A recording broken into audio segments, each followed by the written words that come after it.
Jadi untuk yang nomor 51 kamu harus tahu dulu mana grafik eksoterm, mana grafik endoterm. Kalau yang reaksinya begini nih, kamu lihatnya awal dan akhir. Jadi ini awalnya, ini akhirnya. Ini yang awalnya di sini nih lebih rendah, yang akhirnya lebih atas. Nah, itulah. Jadi agak atas lah gitu. Itu kira-kira endoterm atau eksoterm? Endo. Ya, berarti kan benar. Soalnya nambah Kalau ini, kan kalau endoterm kan si energinya masuk atau delta H-nya positif gitu ya. Iya, benar. Berarti energinya bertambah. Kalau yang ini berarti grafik yang atasnya, yang awalnya lebih besar daripada yang akhirnya. Berarti ini adalah grafik eksoterm. Di situ di soal yang diminta itu ekso atau endo? Endo. Berarti kita bisa mengeliminasi yang C sama yang E gitu ya. Iya. Yang D juga bisa kita eliminasi karena si grafiknya lurus aja gitu. Bukan ekso, bukan endo itu mah. Nah, sehingga kalau yang ditanyainnya endo itu antara yang A sama yang B. Cuman di situ syarat keduanya adalah dia menggunakan katalisator. Minggu kemarin kita ngebahas kalau adanya katalisator artinya mempercepat reaksi dengan cara menurunkan energi aktivasi. Jadi yang asalnya segitu ini berubah jadi segitu. Berarti yang B. Kamu pertama harus tahu dulu reaksi antara si karbit itu dengan air. Karbit T adalah CaC2. CaC2. Kalau ketemu sama H2O kira-kira jadi reaksinya apa? CaOH-nya 2 kali karena Ca-nya 2 plus, OH-nya -1. Sisanya ada senyawa apa? C2O. Ya. C2. CaOH 2 kali kalsium hidroksida itu dihasilkan dari karbit dan air. Tapi bukan senyawa ini yang bikin pematangan buah. Senyawa ini yang tadi aku bilang ada putih-putih di kulit pisangnya. Nah, mungkin ini. Jadi si senyawa kapurnya gitu. Tapi bukan ini yang bikin pematangan buah, ada senyawa lain sisa dari si reaksi ini. metan. Dari sini sisanya apa? C2. C2. Dari sini sisanya apa? H. Hijikeun atuh. C2H. H2C. C2. Metan. A biji. Kan di sini OH-nya 2 kali. Berarti H-nya yang bersisa juga 2 kan? Di sini berarti harus 2 H2O. Gitu. Ini tahu kalsium hidroksida hari ini namanya apa? Asetilena. Oksida. Ini asetilena. Atau nama lain kalau Ayupek etuna. Ini senyawa alkuna kan? C2H2. Nah, nama lainnya etuna. Nama cantiknya asetilena. Anhidrida asetatnya sendiri yang harus kamu tahu reaksinya. Bentuk senyawanya gimana? Karena setelah ditambahin NaOH, kamu pasti tahu oh iya mah jadinya dia. Nah, anhidrida asetat bentuknya gini. CH3COO. Setelah sininya C lagi. Apa sih bener? Gitu. Enggak ada hidrok. Nah, tidak ada kan anhidrida. Ini bereaksi sama NaOH. Kebayang nggak? Di mana nih potongnya? Potong. CH3 diganti sama OH. Sip. Ini O-nya pokoknya yang satu ada O-nya, yang satu nggak ada O-nya. Jadi bisa di sini. Jadi sebelah sini nggak ada O-nya, sebelah sana ada O-nya. Atau begini, belah sini ada O-nya, belah sana tidak ada O-nya, gitu ya. Jadi kalau aku gambarin di bawah nih, CH3CO. Oh, yang satu begitu. Di sininya nggak tahu apa. Yang satu lagi CH3CO. Di sininya nggak tahu apa. Sampai sini oke? Oke. Yang masuknya NaOH, NaOH pecah jadi Na plus OH. Oke, ada Na plus sama OH min. Kira-kira yang masuk ke sini si Na atau si OH ya? Kenapa? Karena oksigen itu berwarna negatif. Sip. Waktu minggu kemarin kita ngebahas kalau ada O, ada O gitu ya. Ya. Di sini diikat dua, tapi di sini masih ada PEB sehingga dia cenderung bermuatan negatif sehingga didekatin pasti sama yang positif. Maka di sini yang nempelnya adalah OH. Oke, tinggal dikasih nama ini apa? Asetat. Ya, sip. Ini asetat. Ada H-nya berarti Asam asam asetat. Oke, ini juga asetat. Ada Na-nya berarti Natrium asetat. Begitu. Nggak tahu berarti Seperti nomor 53 berarti yang kamu harus tahu adalah strukturnya dulu kayak gimana. Nah, bentuk strukturnya begini nih. CH3CO NH2CH3. Ini N karena lurus, jadi tidak ada di percabangan mana-mana normalnya. Terus metil karena cabangnya ada metil. Amin, ini gugus amidanya. Itu ada amida kan? Ya. Nah, ini si gugusnya. Ini asetatnya segini. Nah, ketika kamu sudah tahu struktur di hidrolisis pasti bisa. Hidrolisis. Pecahnya di mana? Di Hah? Oh iya, pecah maksudnya ke sana. Jadi OH gitu. Nggak bisa karena si ini double. Jadi ikatan rangkat itu lebih kuat biasanya. Jadi pecahnya di mana? CH3. C. Dan juga Jadi NH2. segini itu satu kesatuan si gugus asetat. Jadi ini juga kuat. Sehingga pasti potongnya dinya gitu. Ya betul. Sehingga adanya CH3CO. Situnya nggak tahu. Terus ada CH3NH2 set gitu ya. Ya betul. Yang masuk ke sini apa? Yang masuk ke sini apa? OH. Ini C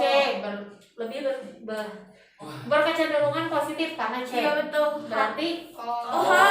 Ya itu betul. oke. Di dia atau hiji kira kan dia nya. Ya betul. Karena di situ ada H gitu. Jadi Ini namanya apa? Asam asetat. Asam asetat. Lihat di option. Asam asetat itu adanya di B. B dan B sama E. Oh, B dan E. Nah, Nah, kamu lihat temennya kalau kamu ceritanya ini tahu asam asetat tapi nggak tahu nama si ini. Maka kamu lihat teman asam asetat kan cuma B sama E nih. Iya. Yang harus dianalisis. Yang B itu temanannya metanol. metanol. Ini metanol bukan. Berarti temanannya adalah metilamina gitu. Wow. Jadi salah saudara-saudara. Ini NH di sini jadi NH2 gitu. Oh iya. Iya. Ya, baca akurat lah. Tadi salah. Yang enggak. Itunya. Ini bener ini karena. Oke. Jadi yang di sininya NH, di sininya NH2. Pokoknya N itu punya 3 ikatan. Jadi duanya ke sini, satunya ke sini. Ini juga duanya ke sini, satunya sama K. Gitu. kalau NH3 Terus? udah nggak bisa lagi. Ya, kalau NH3 itu sudah maksimum. Jadi kayak O punya Nggak 2 bisa lagi kanannya. kemana-mana gitu. Jadi nggak bisa ngingkat lagi. Oke? Oke, saya cuma tinggal. Jadi perlindungan katodik itu harus berdasarkan deret volta. Ya betul. Apakah kamu ingat deret voltanya? Tentu saja. Tentu saja. Tentu saja tidak, sama aku juga. Tapi yang harus diingat adalah yang rada kebayang lah ya sama aku. Sebelah sini itu adalah golongan dari logam mulia, logam utama. Apa sih? Golongan utama. Logam di golongan utama maksudnya. Logam golongan utama. kayak Li, Na, K, MG. Mg itu ada di sebelah kiri Ya. dan seterusnya. Nggak tahu susunannya gimana, aku nggak tahu ya, itu susunannya beda. Tahu ya. Yang di tengah itu transisi. Jadi banyak banget di sini ada Fe juga dan Oke. ada CO, ada Ni di sini. Ada ini, ada CO, nggak tahu susunannya gimana. Pokoknya ada di situ. Yang di sebelah kanan itu yang kerupuk hangus agak pahit au. Ingat katanya tak hunkul aku mah. Jadi ada kerupuk Oh, CU. hangus terus ya Hangus. agak pahit AU. au. Berarti nah. Aku bisa nih awal. Jadi dari sini kita bisa menganalisis kan perlindungan katodik itu adalah perlindungan dengan logam-logam yang ada di sebelah kiri dari logam itu. Iya betul. Jadi yang teroksidasinya logam itu dulu, baru logam yang dilindungi gitu. Betul. Kalau Fe ada di sini di tengah-tengah, berarti akan lebih efektif kalau yang melindunginya itu adalah logam-logam dari golongan utama. Apakah ada di option? Ada. Yaitu MG. MG. CMG. CONI ada di tengah-tengah juga yang kita nggak tahu gitu ya. CU ada di bagian akhir, jadi bisa dieliminasi. Gitu, itu cara kalau kamu tidak memiliki tidak tahu deret volta ya analisis wave gitu. Berarti Oke. utama transisi kerupuk gitu. Kerupuk. So. So, ada Masih paham. Masih paham tuh. 2 KMNO 2 4. KMNO 4. Aquos. Yana di dia ya. Iya. Ya benar. Tak kudu aquos aku. Oh iya. Ditambah 16 HCl 16 HCl menjadi jadi 2 MnCl2 ya ditambah 5 Cl2 ya ditambah 8 H2O ya. ditambah 2 KCl. Oke. Selesai. Sip. Yang ditanyain. Kamu harus paham dulu si materinya. Maksudnya paham dulu kalimat yang dimintanya gimana. Kamu lihat di situ, ada 50 ml dari KMNO4 yang molaritasnya nggak tahu, X iya. ya kan? Iya. Diambil Diambil dan diencerkan sampai 1000 ml, Iya. ya kan? Iya. Setelah itu diambil 200 ml-nya dan direaksikan sama si HCl.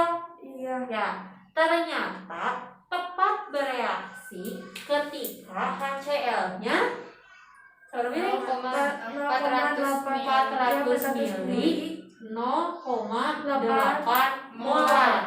Berarti kita tahu si HCl-nya berapa milimol?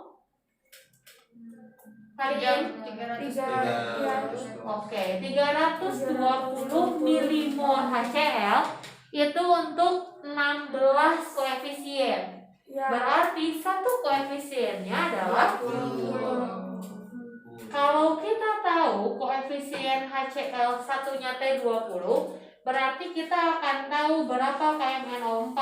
40. Oke, dari mana? 20 kali kali 2 dikalikan dengan 2 koefisiennya gitu ya. Iya, betul. Satuannya milimol ya. Iya. Kita bisa tahu mol itu rumusnya adalah molaritas dikali volume. Kita tahu kalau ini teh 40 milimol. Yang molaritasnya nggak tahu, tapi volumenya kita tahu. Berapa volume? 200. Yang dipakai buat reaksi berapa? 1000. Terus 200. Tapi tadi kudu apal heula jalan cari tanah. Iya benar. Dari 50 ml KMNO4 diencerin sampai 1000. Dari 1000 itu kita ambil 200 untuk direaksikan sama HCl. Iya. Berarti volume KMNO4 di sini adalah 200. gitu. Oke? Oke. Kita cari molaritasnya yang di sini. Berarti 0,2. nah, 40 dibagi 200 nya. Iya. Berapa? 0,2. 0,2 atau 2 kali 10 pangkat min 1 molar. Iya. Kan ini itu yang 200 ml itu diambil dari KMNO4 yang 1000. Iya. Berarti molaritas ini sama dengan molaritas yang di 1000. Iya. Karena diambil dari situ gitu. Iya. Si KMNO4 Jadi kalau nya berubah iya, jadi si molaritasnya tidak berubah yang 200 sama yang 1000 itu. Oke? Berarti kita bisa langsung nyari si KMNO4 yang 50 ml dengan cara rumus pengenceran. M1V1 sama dengan M2V2. Kan M1-nya tadi yang kita pakai 2 kali 10 pangkat min 1. Volumenya 1000 yang tadi diencerin itu. M2-nya yang kita cari volumenya 50. Atuh berarti apa? M2 nasabar 200/50. Oh, oke, 200/50 teh 4. gitu. Oke. Nah, Acting. di nomor 57 kan ada 0 derajat Celcius 1 atm. Berarti dalam keadaan STP. Siap. Kalau STP rumusnya apa? Dikali Dikali. molar Dikali nah. molar Mol dikali 22 Oke. Mau siapa tadi yang ditanyain? CO2 Kalau kamu bisa tahu si KMNO4 molnya segini, berarti kamu bisa tahu juga mol Cl2 sekian. Berapa ya?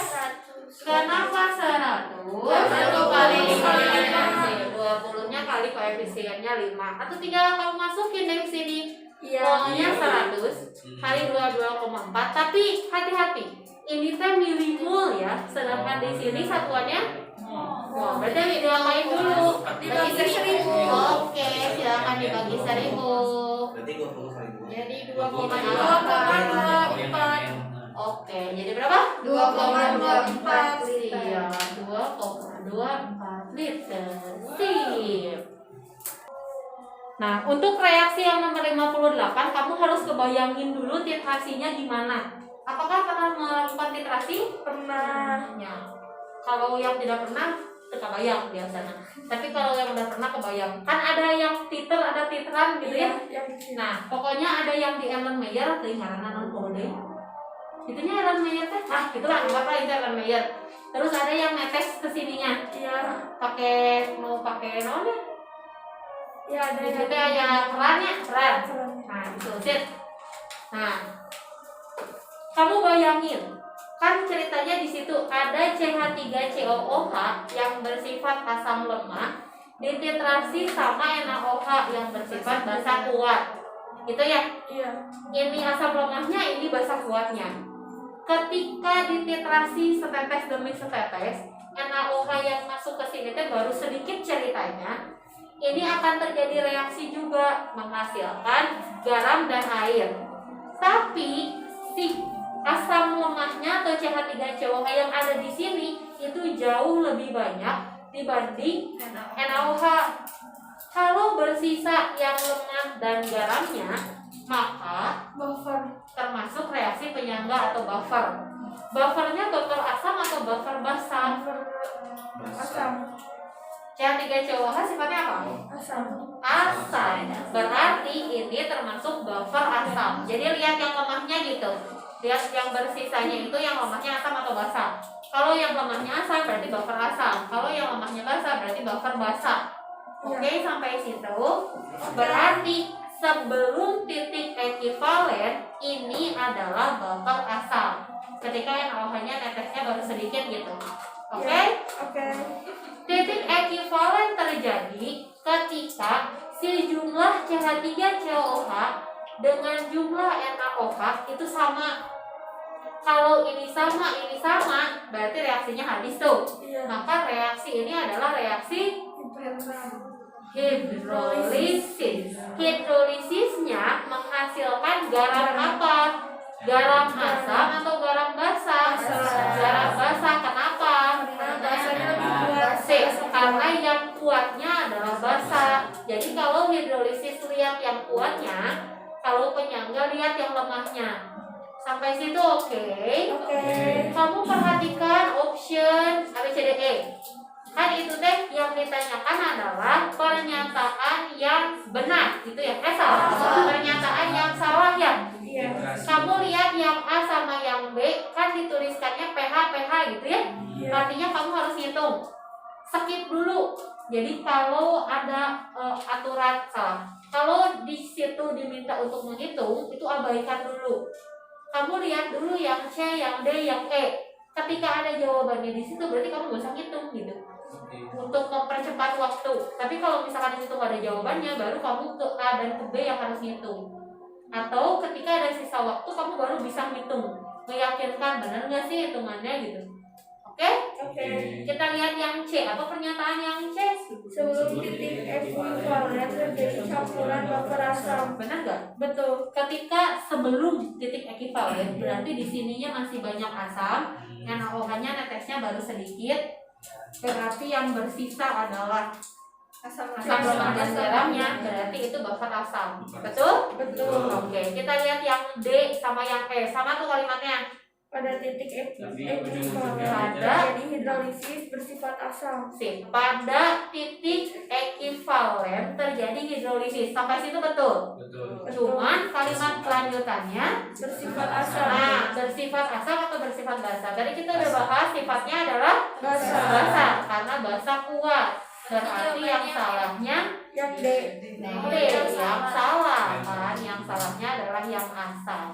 Dengan seperti itu kita tidak perlu menghitung pH awal asam lemak CH3COH dan pH awal basah kuat NaOH.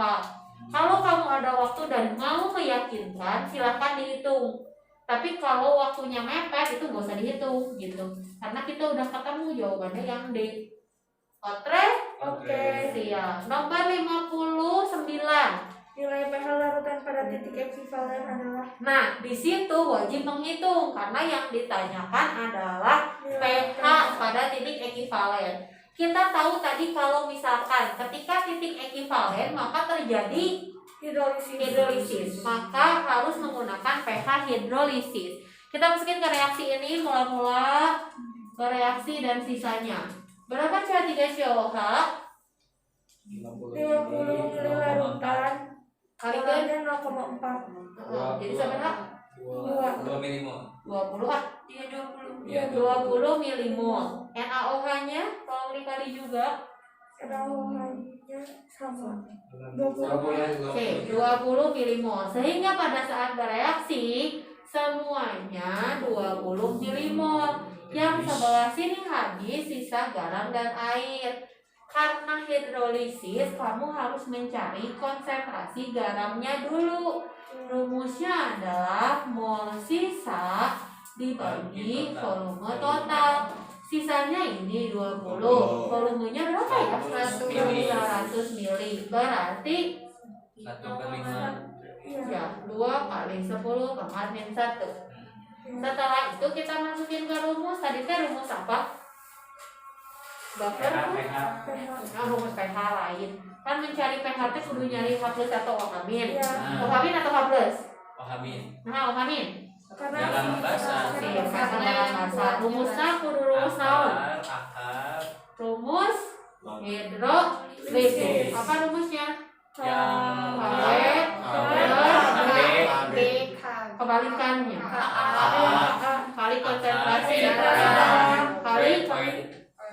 Oke. Masukin KW-nya 10 pangkat min 14. Oke, KA-nya. 10 pangkat min 5. Oke, garamnya 2 kali 10 koefisiennya. 1. Oke, dari sini pindah ke sini, maka jadi akar 10. 14 15. 10. 10 pangkat min 10. Duanya antepin ya, 2 kali 10 pangkat min 10. Jadi 2 10. 10 pangkat min 5 akar akar 2. 2. Oke, dari sini kamu bisa dapat pH? Bisa. Belum. Dapatnya apa dong? POH. pOH. Berarti pOH-nya adalah 5 plus 5 min min log log akar akar 2. Berarti pH-nya dikurang 14. 9 min 9 plus log akar 2. Sebenarnya kamu bisa mengeliminasi tuh A, B, C. Itu adalah pH asam. Jadi tidak mungkin A, antara D sama E gitu ya, yang termasuk pH basa. Terus kamu lihat di option banyaknya akar 2. Jadi jawabannya pasti E gitu. Jadi kalau kamu tidak bisa hitungnya atau lupa rumus, caranya adalah eliminasi option. Setelah itu cek mana angka yang paling banyak di option. Eta biasanya yang dipakai di jawaban. Oke? Jadi di nomor 60 tolong dikoreksi gambar yang ada di situ. Jadi yang ini yang NO2-nya, yang ini yang N24-nya. Kalau dilihat dari sini nih, berarti yang di sebelah kiri siapa? Hasil ya teh. Kiri. Yang berkurang. NO2. Si NO2 sebelah kanannya. Oke, ini pertimbangan. Setelah itu kamu cek perubahan ininya nih. NO2 berkurangnya berapa? 2. Jo? 4. Iya, 4. Makanya Ya. kali N2O4-nya 2. 2. Oke, kalau diperkecil berarti jadi 2. Setimbang dengan N2O4. Nah, setara kan? Nah, jawabannya adalah yang B apa yang B? berlangsung dalam kesetimbangan heterogen. Nah, berlangsung dalam kesetimbangan heterogen. Di situ ada keterangan kalau si ini gas, si ini juga gas. Kalau dua-duanya di fasa yang sama, itu namanya kesetimbangan homogen. Kalau heterogen, fasanya beda. Terus yang berikutnya, Pada saat setimbang NO2 Sama dengan ini setimbang. Ini keadaan setimbang ketika udah lurus-lurus, jadi tidak terjadi perubahan lagi. Apakah jumlah N2 sama dengan N24? Tidak. Tidak, tadi salah. Terus kalau lebih besar daripada 1, rumus K itu rumusnya adalah yang kanan per yang kiri dikuadratin. Salah, dipangkatkan koefisien. Berarti K itu rumusnya N2O4 per NO2 pangkat 2. Ini tidak sama dengan 1. Coba aja kamu masukin konsentrasinya masing-masing. Ketika setimbang, ini tidak akan 1. Terus satu lagi yang E, KP sama dengan KC gitu ya. KP sama dengan KC terjadi ketika jumlah koefisien yang kanan dengan yang kiri sama. Jadi kalau misalkan di sini koefisiennya 1, di sini koefisiennya 1, berarti KP sama dengan KC.